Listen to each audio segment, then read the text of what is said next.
Hola, mi amigos. ¿Cómo está? How you doing tonight? Everybody good? I am here. It's Sunday night. It's time for me to share my wit and wisdom, or lack thereof, with you guys about whatever's on my mind. Not sure why I do this anymore. Not sure why anybody tunes in. But I'm here. Hopefully, you guys will be popping in and we can talk about, I don't know, the Avengers chairs. Wasn't that fun?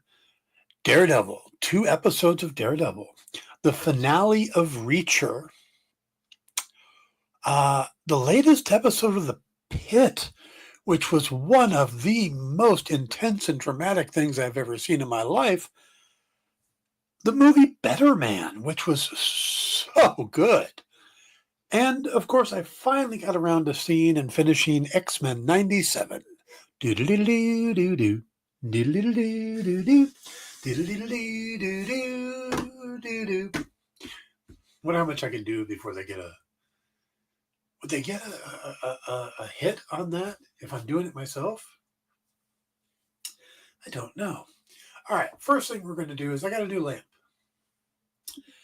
And I hated the lamp. I had a great lamp.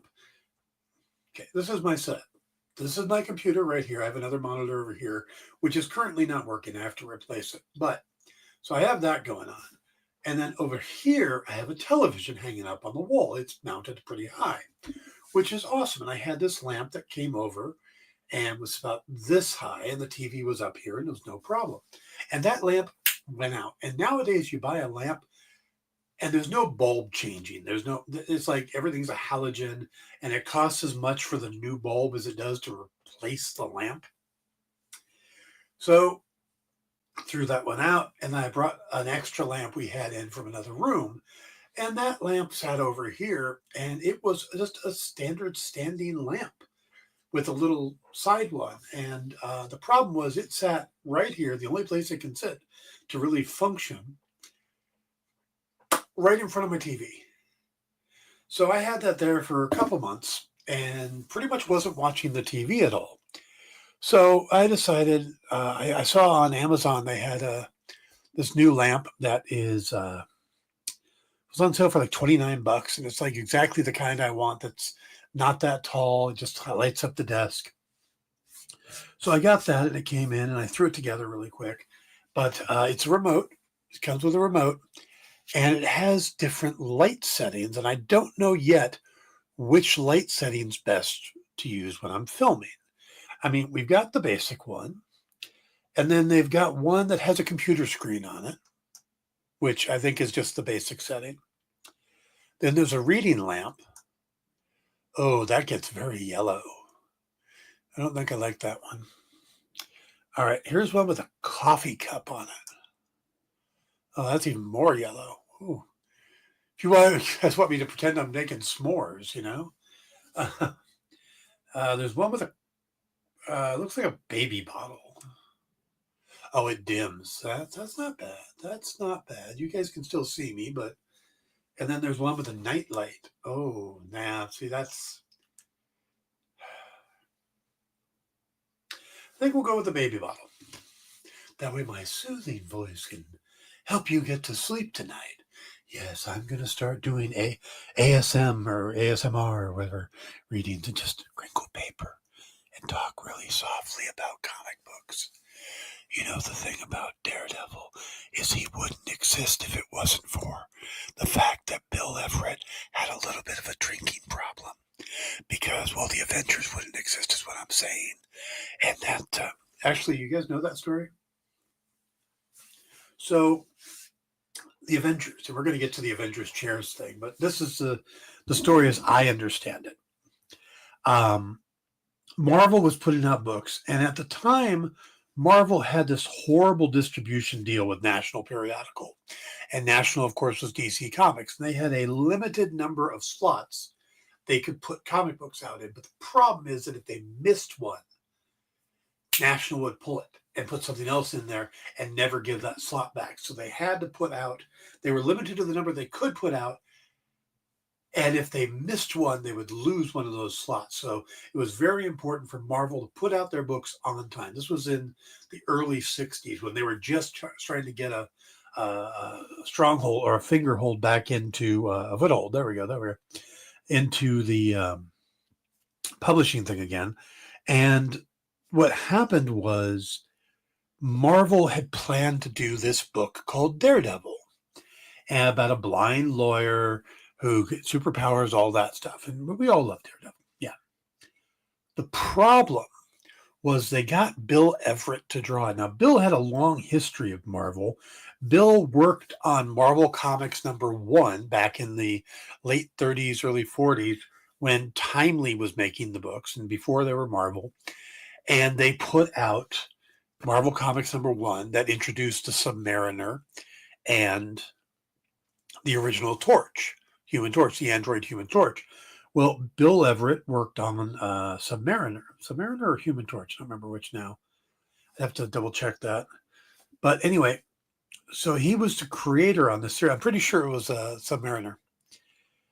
So Stan had this history, and you'll hear a lot of things about Stan, a lot of negativity about Stan, but there was also a lot of stuff he did. He tried to get artists work.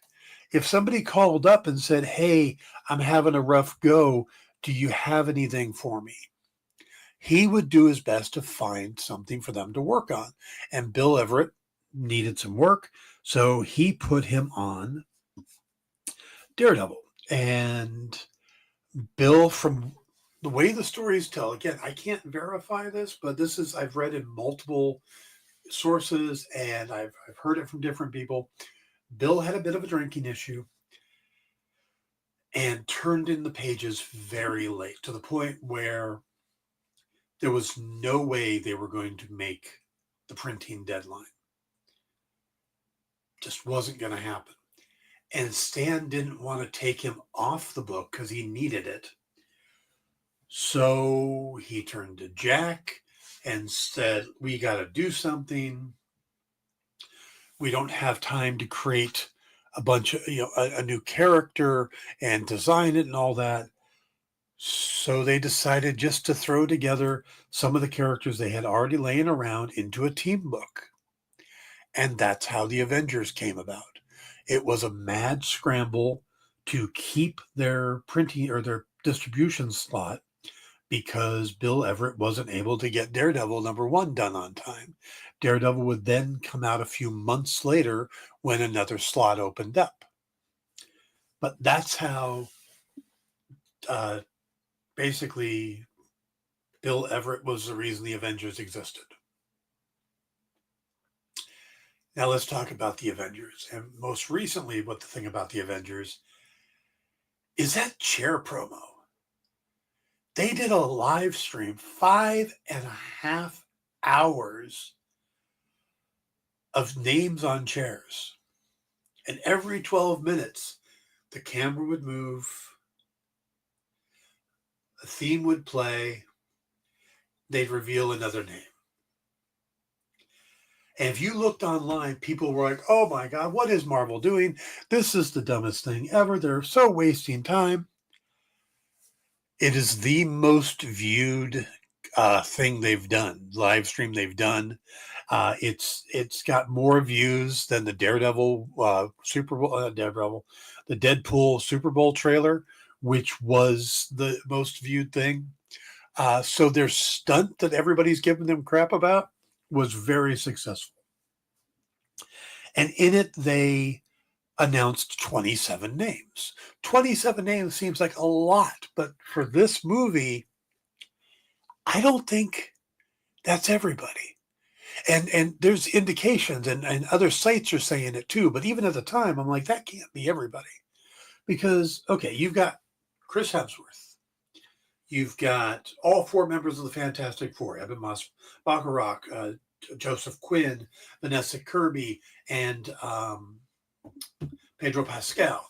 You've got the majority of the Thunderbolts: Sebastian Stan, Florence Pugh, David Harbour, Ghost Kamen, Hannah Kamen, Hannah John Kamen, um, Louis Pullman, who's the Sentry.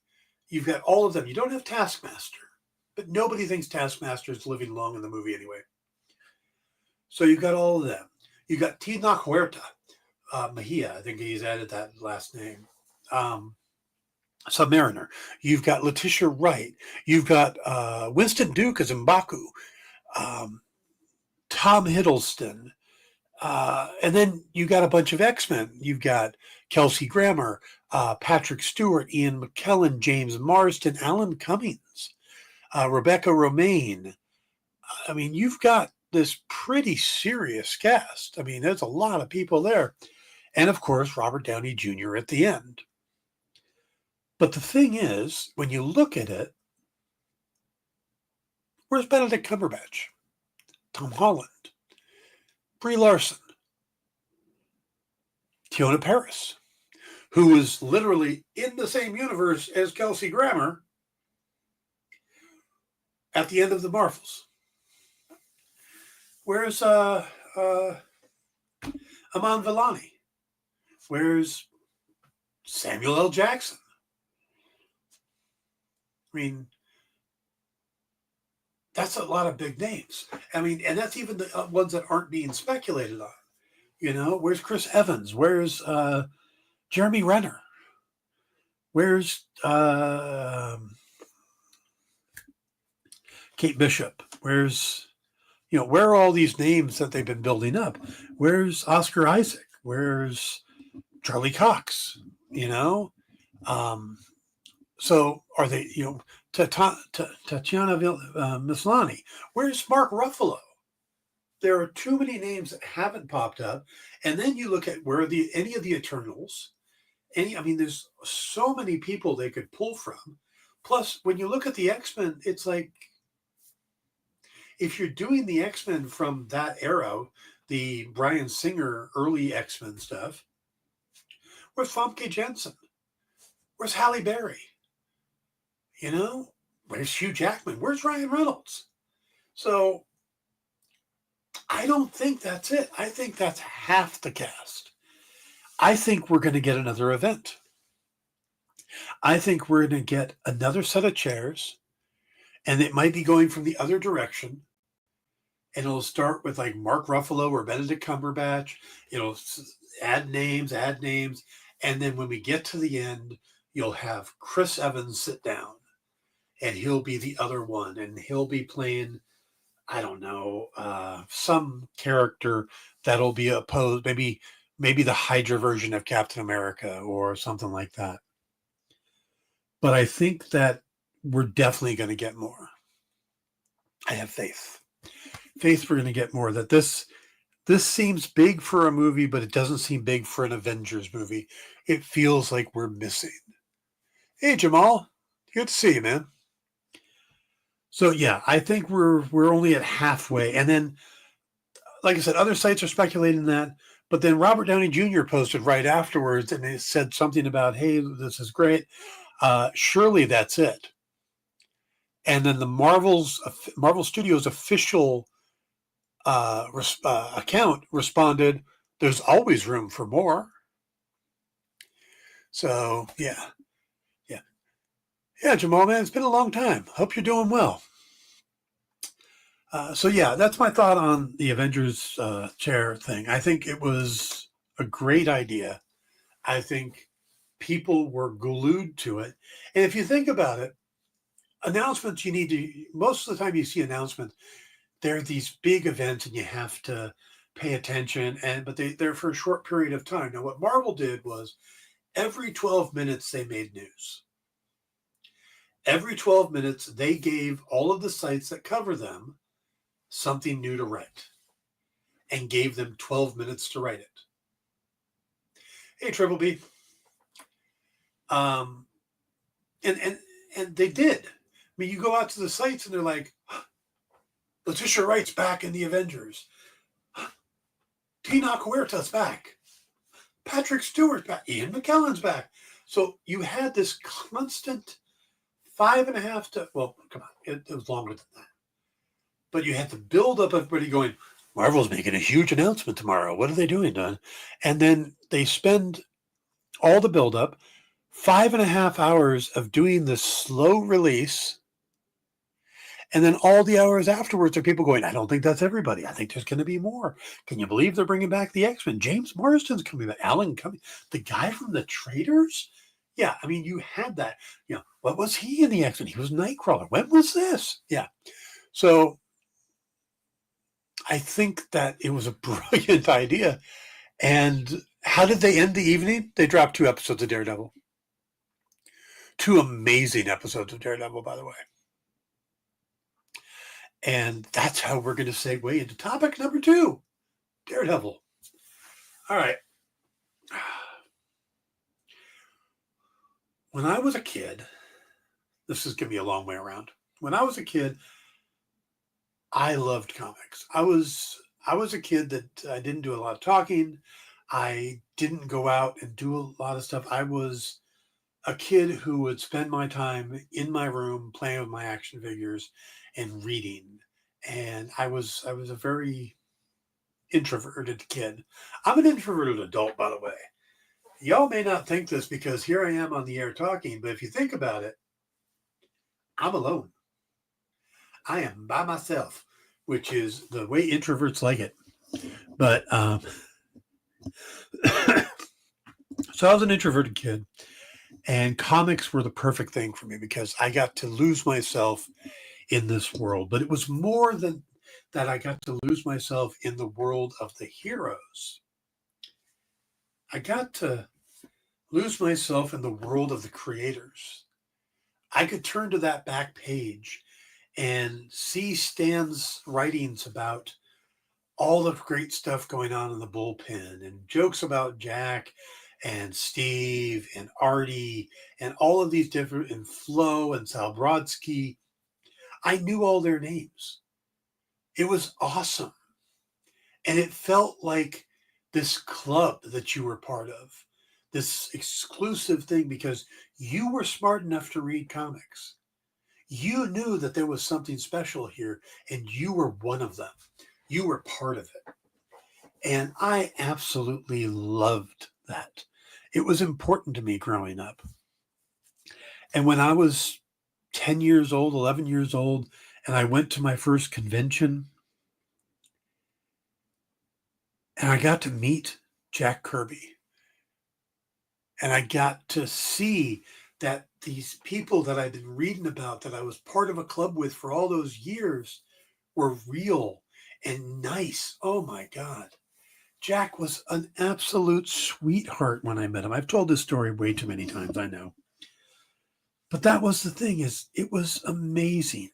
And it's so imprinted on me. And then I grew up. And I started working in comics. And I started hearing the stories about Stan and Jack and Steve Ditko, and I started seeing some of the fallout from these people and those, different stuff. And it always reminds me of that line about you never want to see how the sausage is made. And in a lot of ways, that's what working in comics has been. It's been meeting some amazing people and getting to work on things that I absolutely love. And at the same time, having my heart absolutely broken and shattered by some of the same people, by some of the things you find out, some of the things you learn, And yeah, bottom line, it's a business. But there's some cutthroatness, there's some backstabbing, and there are some people that just aren't nice people. They do some horrible things. But there's that way in every industry. And I'm not saying the comic industry is bad. I'm just saying that the fantasy that was given to us as a child, if you grew up in the 70s and 80s, was pretty special. And to lose that changes you. So why do I bring that up? Because I think Marvel Studios of the late 2000s and most of the 2010s was Marvel of the 70s and 80s. And now we're seeing how the sausage is made. And in a way, it's their own fault, because by becoming so popular, they've created this cottage industry of people like me who get on social media, whether it's YouTube, TikTok, uh, Twitter, Twitch, whatever. And we get views based on what we talk about. And that's awesome. It's neat. And there are people who created an entire career based off of Marvel movies. There's a handful of out there, like Screen Rant, Screen Crush, Heavy Spoilers, Emergency Awesome, and John Campia. And I would watch these guys, and it was great. And then somewhere, something switched. And the amount of information that was coming out was not living up to the amount of information they needed to create content. So they started speculating, and rumors started. And then you ended up with guys like Daniel RPK and Can We Have Some Toast and something Hello Sunshine or whatever. There's a bunch of these scoopers out there. And when you really look at these people and their track record, it's abysmal.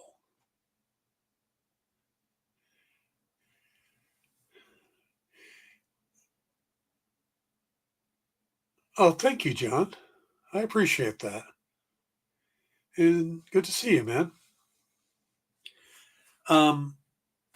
But yeah, that's the thing, is that you have this little cottage industry that's built up that need content, that need the views, the clicks.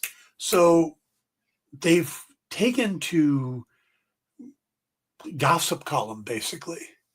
You know, why do you watch these things now? Because all the headlines are, is this the worst Marvel movie ever? Is Daredevil bad? Is this movie bad? Is that movie bad?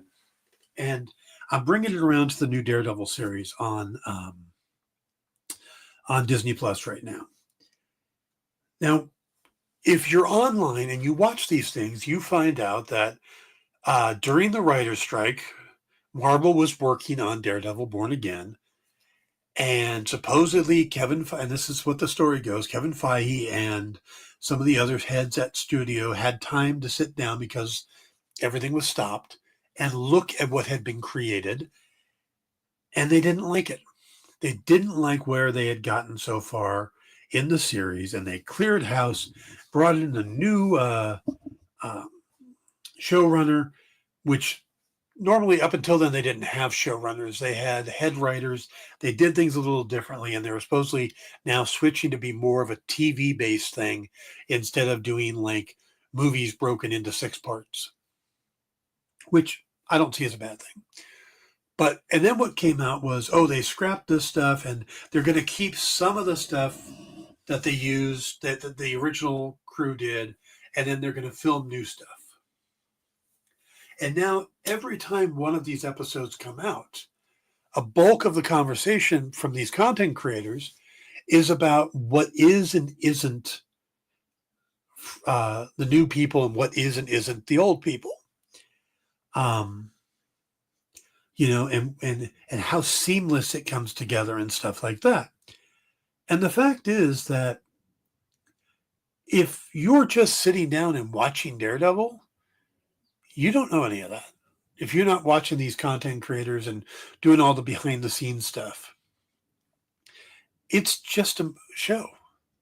You don't know that, you know, episode 1 wasn't originally planned. The whole thing with Foggy and Karen and Bullseye, that was going to be all off screen. And that this was going to be more of a lawyer show that had a hero in it than the other way around. Well, will that change? Would it have worked? I don't know because we don't see that version. We see the version we're seeing. Now, I am enjoying this series. And the two episodes they dropped on Tuesday, one of them was, they're calling it a bottle episode or a filler episode. Now, there's a big difference between those. A filler episode is basically you got a 22 episode order. You're trying to put out 22 episodes, and you've got a story that's going to go and cover 18 episodes, 17 episodes, but you've got to come up. So you put a couple episodes in that are just filler, that basically they're just to fill the gaps in. They're not going to feed the story along. And I don't think that's what we got with the bank heist episode. I think there was a lot there that does move the story forward. I don't think it was just a filler episode. I think it connected a lot of dots. It also connected better to the MCU than the other stuff has been. Now, there's been little things, but Yusuf Khan, Kamala Khan's father, is in the episode, and it brings him better into the MCU. And they've been doing that slowly, and this was a nice, bigger pull. Okay, well, what we're finding out now is that episode 2, 3, 4, and 5 were originally episodes 1, 2, 3, and 4. So the 2 White Tiger episodes, the episode with the guy who stole the fiddle faddle, and the bank episode were 4 episodes that had been filmed for the previous regime. Put it that way. And that they created a new number 1 that tied in with Foggy and everything else to tie it better into the old Netflix series. They added stuff to the next 3 episodes, including the Daredevil Punisher scene.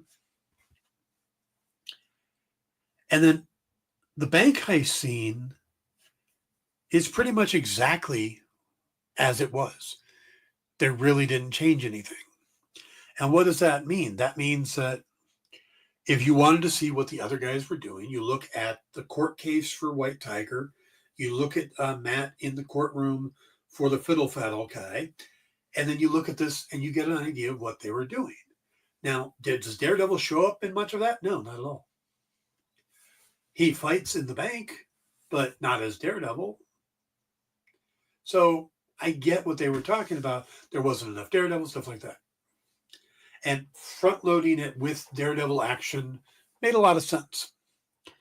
And watching Fisk and Matt both struggling to be what they're not, trying to change and having their worlds pull back at them until they return, makes perfect sense.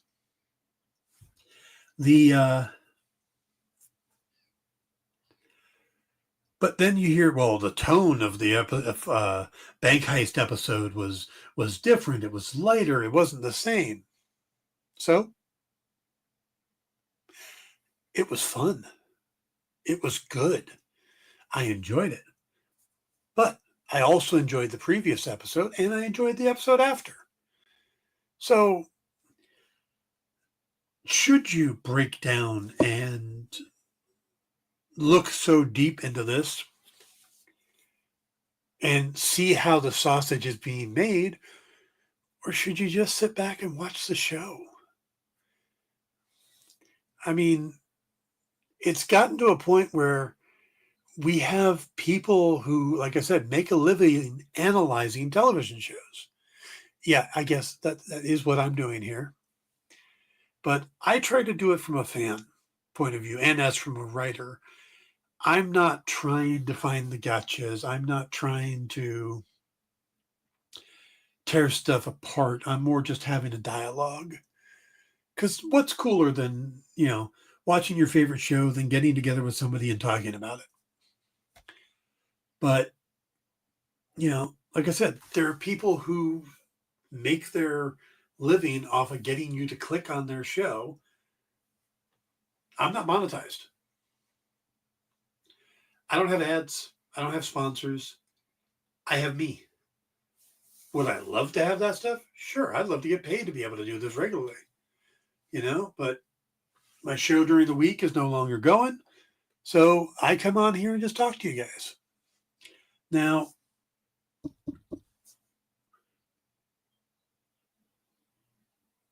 it's gotten to the point, though, where there are people breaking down just about every show. I mean, look at, I mentioned it earlier, the Pitt.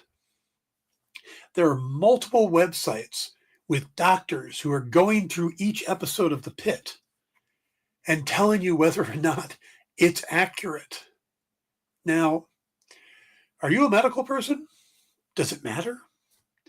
Do you need to know if the procedure they just did was not only accurate and right in that situation, but if it was done properly? Or do you just want the drama? Do you just want the story? Now, the Pitt is, and this is me segueing into the next one. The Pitt has been one of the most interesting things I have watched in a long time. Hospital dramas were always interesting. Watson's good right now. I tried the one Doc where she loses 7 years of her memory. Didn't really get into that one. A little too soap opera-y. But the Pitt is a spiritual, and spiritual for legal reasons, successor to the original ER series. I say for legal reasons because Michael Crichton's family, his estate, has tried to sue the creators of the Pitt, saying that it is an actual sequel to ER, and Noah Wyle is the star. So, and there's something to be said because there was originally that was the plan, and when they couldn't work it out, they changed it enough to make it their own thing, and the Crichton estate said, no, it's still ours. So we'll see how that lawsuit goes. But this has been, it's a day in a single hospital, a single day in a single hospital following just the ER. We don't go upstairs to the other floors. The furthest we get out is the ambulance bay. We don't go out into the city. We don't follow anybody else. If somebody comes in, they become a character. If they leave, they're gone. If they come back, welcome back. And the show is done where every hour of television is an hour of the day. And it is intense. And it's been ramping up as it goes. And they're now at a point where everything has folded into this one big crisis moment. And the way television usually works is you bring everybody in, you start to ramp things up, you give them a little false sense of things are going to get better, then you make it worse, you bring it up higher, and then you crescendo, and then you bring it back down and you make everybody happily ever after. Episode 13 of The Pitt. Episode 12, we find out this horrific event happens. And we spend a few minutes showing what an emergency room does to prepare for what's going to be a mass number of casualties. And then they hit and start, and it's just boom, boom, boom, boom, boom. And suddenly new characters are being thrown in. Doctors that we saw for like 5 minutes in the first episode are suddenly back. Other doctors who we've never met before, and nurses who suddenly show up because that's what would happen in ER. We've been following this one group and suddenly it's expanded. We were following a certain number of patients too. Now we're getting very little time with the patients because of how quickly everything is moving. And it ramps up to the point at the end of the first of episode 12 and doesn't give you that soft landing to leave you off into the next day. So episode 13 rolls around this week, and it literally starts off at a 10. Just boom. Getting worse, getting worse. And then they take it up a few more notches. They make it personal. They add some personal level to it. And you can see that they had been setting this up for a while. But again, when it hits, it just is like a bulldozer. And they keep it going and keep it going. And just when you think, okay, we're getting near the end of this episode, they're going to bring it back down a little bit again, right? You can't stay at this level for too long or you're going to fry your audience. And they don't care. They are happy frying their audience because right when you think you're going to get that come down moment, they ramp it up even higher. And they take a character that you have been the sides through this whole thing. The person you've been one of the people you've been following, one of your connection characters, and just gut him. Just emotionally wreck him. And then roll credits. And there's still 2 episodes left. And you're like, oh my God. And the show ends, and this is the weirdest thing. Love the show, but it has this closing credit music that is absolutely horrible. It sounds like a bad elevator cover of something that's being distorted. And it's not good. And we've been seeing it for 12 episodes. And episode 13 ends on this emotional spike. It goes to the credits. That same music comes up. And suddenly there's lyrics. Somebody's singing. I can't even tell you what the words were. I was so surprised. I was emotionally rocked by the episode. And then when my mind went, wait, there's words. That music is not quite as bad as it has been, but why are there words? But before I could even kind of register what the words were. So, yeah, that was quite the episode. If you're not watching The Pitt and are thinking about it because of what I'm saying, I will tell you this.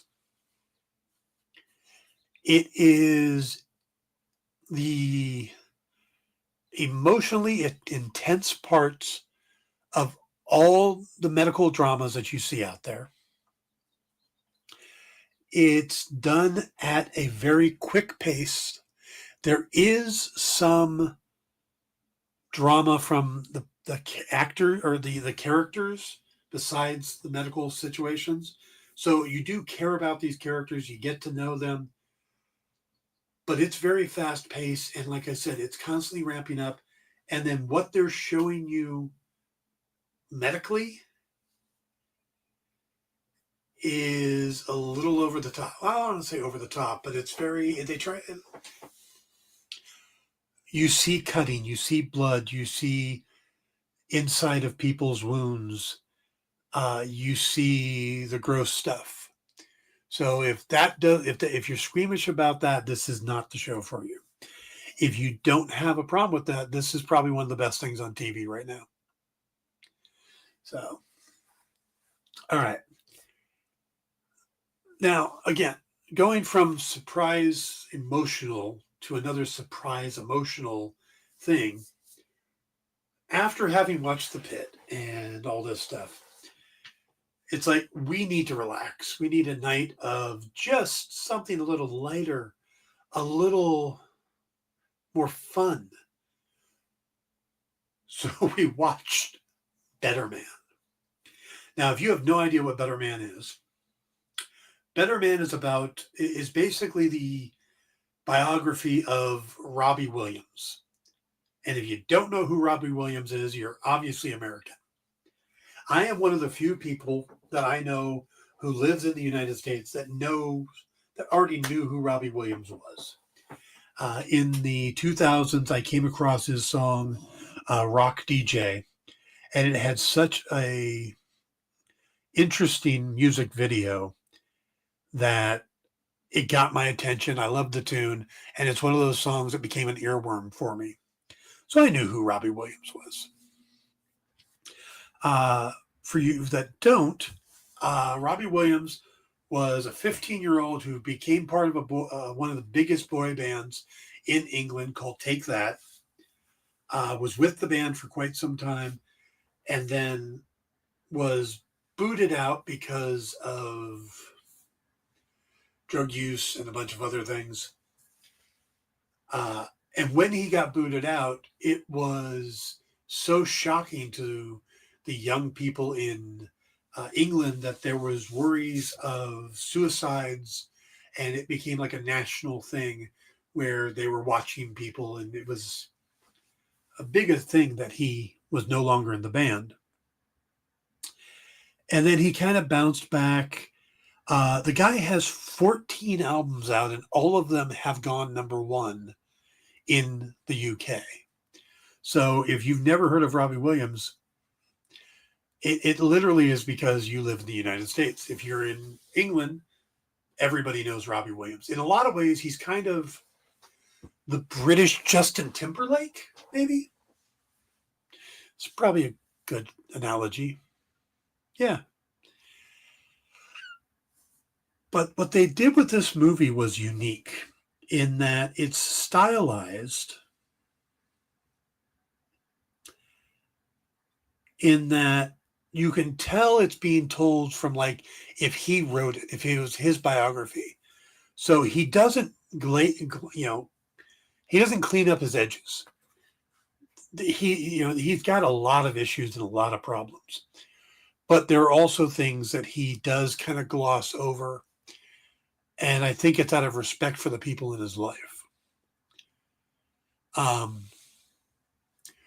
But they make a creative choice that instead of casting an actor that looks like Robbie, they make him a CG monkey. Human-sized, but a monkey. And you start watching it and you're like, why am I watching a monkey? Why is he a monkey? And then a few minutes into it, you forget he's a monkey. And you just start treating him like he's a person because no one else around him is a monkey. He's just a monkey.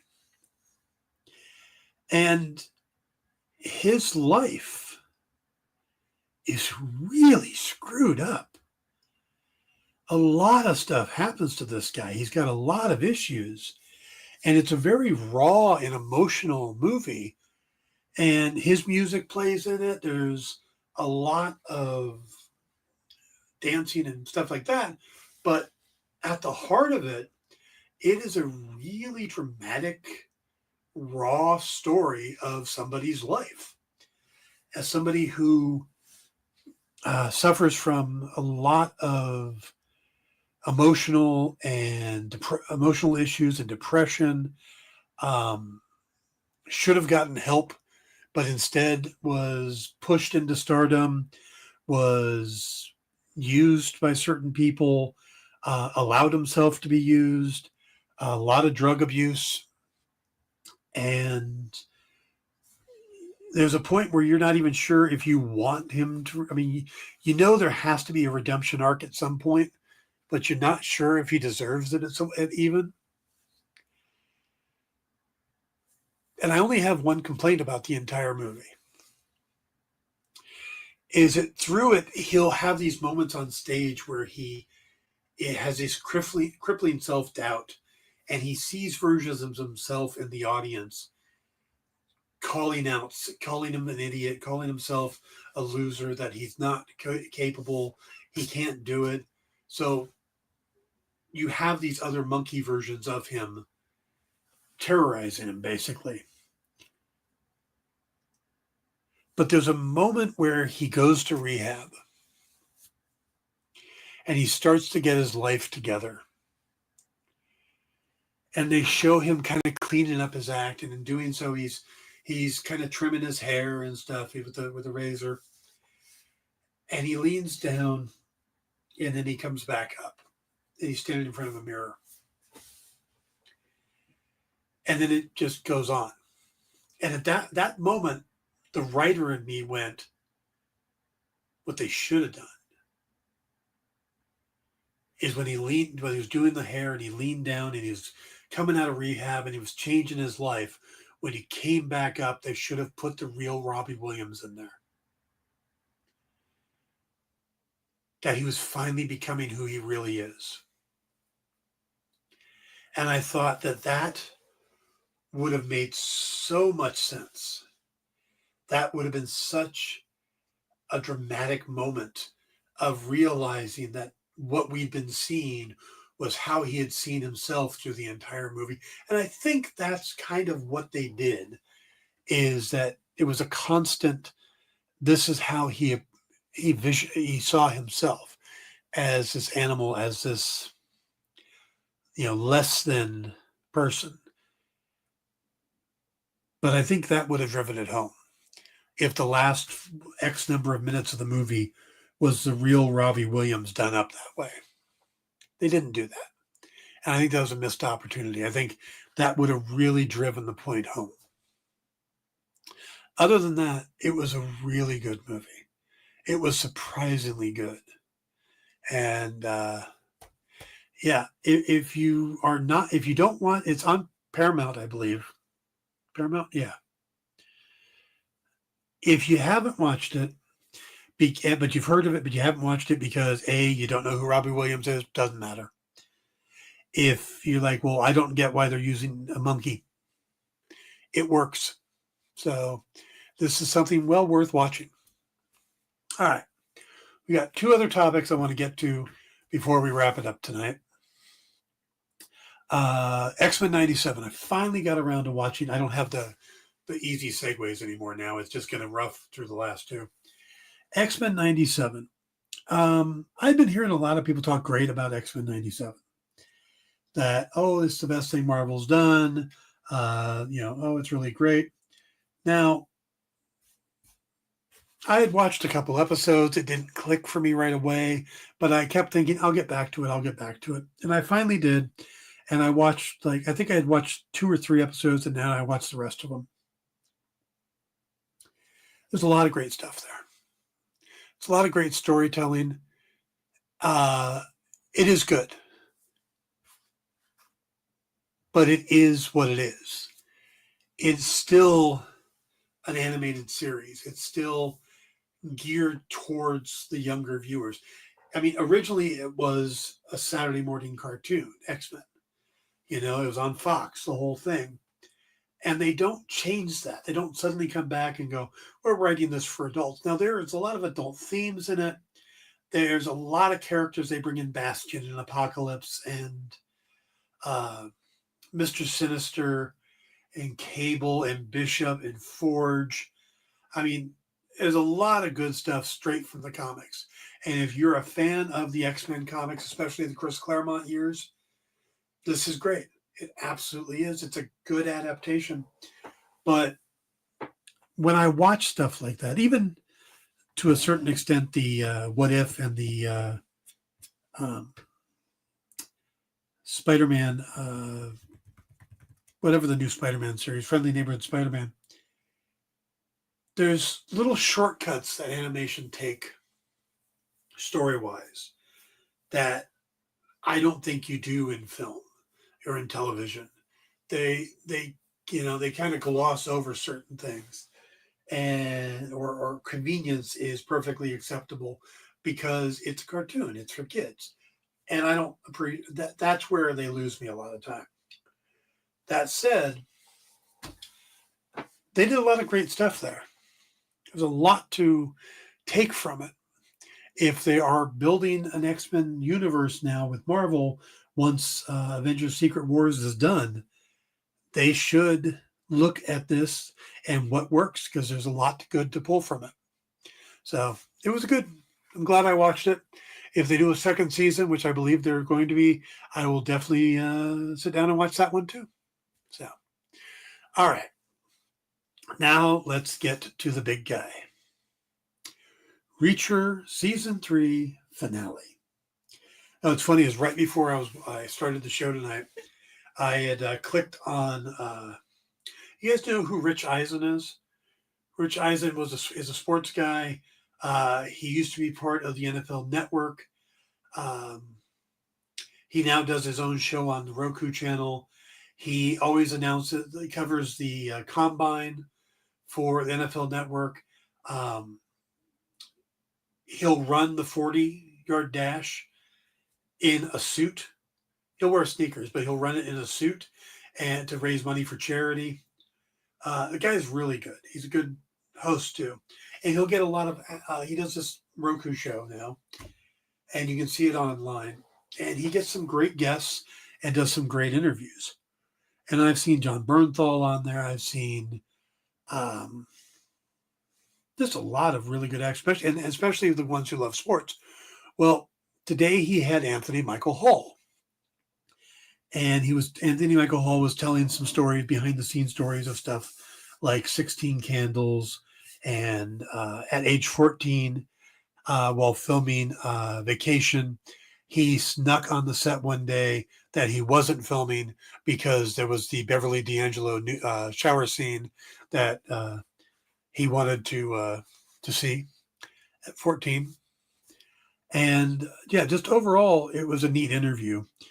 But Anthony Michael Hall is in third season of Reacher. And this morning, somebody posted a picture of Anthony Michael Hall from Reacher and Anthony Michael Hall from Breakfast Club, and just made me feel really freaking old. And whoever you are, I hate you for it. Hey, Ed. Good to see you. All right. So now that Ed's here, we can talk about Reacher. This season went off book about 3 episodes ago. Well, episode 6 ended with them going completely off. Well, no, there's 8 episodes. So episode 5 ended with them going completely off book. 6, 7, and 8 were not the same as the book. So if you want to read Persuader and want a different ending, there you go. But they still got to the same place. In a way. I got to say that I think this season changed more than season 1 did. Season 2 made a lot of changes, but season's 2 changes really felt like they were doing it because of budget. You know, like they were supposed to film in Los Angeles and Vegas, and they went, no, we're filming on the East Coast. It's cheaper. We're going to be in Boston. We're going to be in the Catskills or wherever the mountains were there. So I get that. But this season, they did stuff like they removed the character of Richard's mother, which was kind of weird. They changed the girl that they're trying to save from an actual DE agent to a criminal informant. They did little things like that. But it didn't change the story that much. I think it really did keep the story strong. I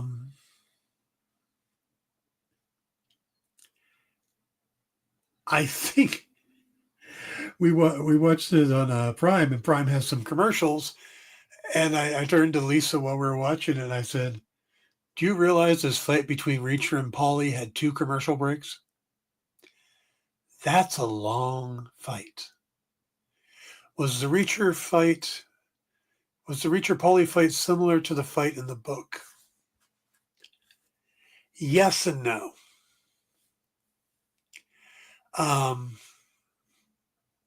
Mostly yes. But it happens a little earlier in the story. And the whole going into the water together thing doesn't happen. He he ends up taking him out by the water, and Paulie falls in the water and dies. So they added to it. It's a little more aggressive on the TV, I got to tell you, and they did a good job with it though. Um, Also, it was a little more brute strength for brute strength in the book. This one, Reacher kind of outwits him, which I'm fine with. Actually works a little better on the TV, but yeah, they're both really good fights. Um, the big 50 caliber Gatling gun thing played a bigger role in the book. Um, but then so does the mother, and that's completely taken out.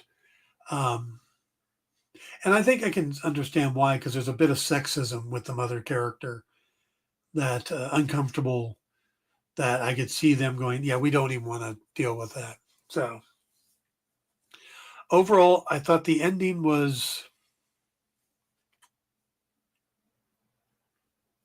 there was a bit of a happy ending, which I'm not used to from a Reacher project.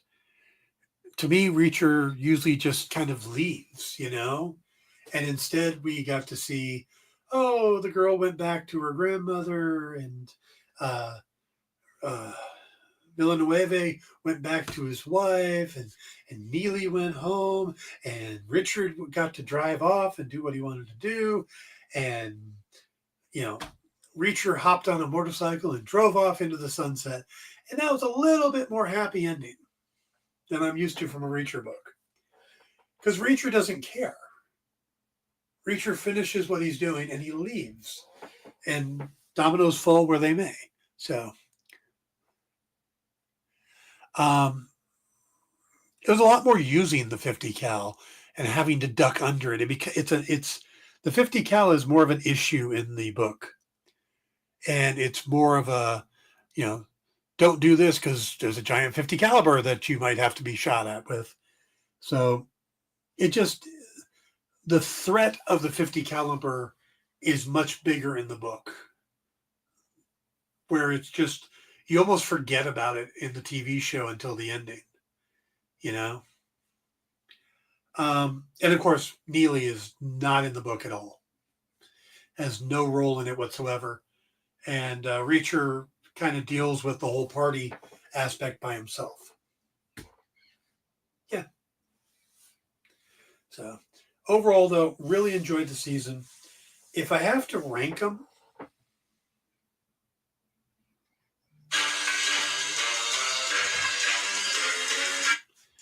I would go 1, 3, 2. I still think season 1 was the best pure Reacher.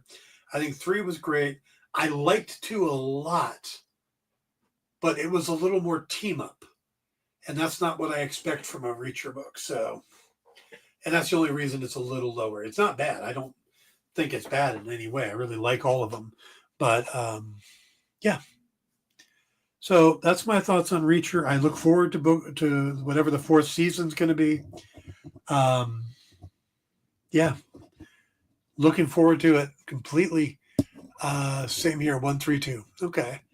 I also want to see what they're going to do with Neely as a spinoff series. That's being filmed right now. I can't wait to find out what the book is going to be for season 4. I know there's a few. Die Trying is a popular one that people want. They're probably going to avoid the 2 books that were used in the Tom Cruise movies. At least that's what I've been hearing. But if there's 29 books to choose from. If they get to seasons 28 and 29, and those are what's left, they will redo those. But yeah, so I think I've covered everything I wanted to cover today. I mean, that's my list, and you can't see it because of the light. There we go. Avengers, Daredevil, Reacher, the Pitt, X-Men, Better Man. Yep, hit all the topics. I hope you guys are doing well. I hope you're having a good week. Still working on Obsidian Moon, getting that going. Hopefully, we'll have some concrete on that soon. If you guys haven't checked it out, you could look at my Facebook page. There's a Kickstarter going on right now for the second issue of Morgana. That's up right now. If you backed Karma 2, that should be shipping soon. Not sure what's going on with that. Hopefully I can get an update this week. And that's about it, guys. So looking forward to the next episode of Daredevil. A couple other shows coming up we're looking forward to. Mobland looks really good to me. That's Pierce Brosnan and Tom Hardy and Helen Mirren. I'm having fun watching Brian O'Halloran on The Floor. If you don't know Brian, he was in Clerks. He was Dante in Clerks. He has been doing the game show since week 1. He's won $110,000. He's still there. He and I are friends on Facebook, so I get I told him they should keep him next year as like the co-host because he's been on there so much. But yeah, really enjoying that. Still need to watch Craven. Craven's on our list. Hopefully we'll get that knocked out. We're watching Tournament of Champions on the Food Network. So let's see. Did you already talk about the Doomsday Cast? Yes. Talked about the Doomsday Cast and how I think that's only about half. That will probably end up with another live stream announcing another group of actors, ending with a big name like Chris Evans or something at the end. So I think we only got half the cast at this point. Because you can't really do an Avenger. I mean, where's Benedict Cumberbatch? Where's Tom Holland? Where's Mark Ruffalo? Where's Brie Larson? There's too many big names not shown yet to, even with the X-Men, how do you bring back Patrick Stewart, Ian McKellen, James Marsden, and not bring back Hugh Jackman and Halle Berry and Famke Janssen? I mean, you brought back Alan Cummings and Kelsey Grammer. Where's Anna Paquin? So, okay. I'm going to wrap it up there, guys. I have to get that. That was my mother calling, so I have to go see what she needs. Let you guys go. Have a great week. I will do my best to be on next Sunday. We can talk again. If you guys have anything you want me to talk about, send me an email or post on my Facebook page, post on YouTube, and let me know. All right, guys. Have a great night. Take care. Be safe. And just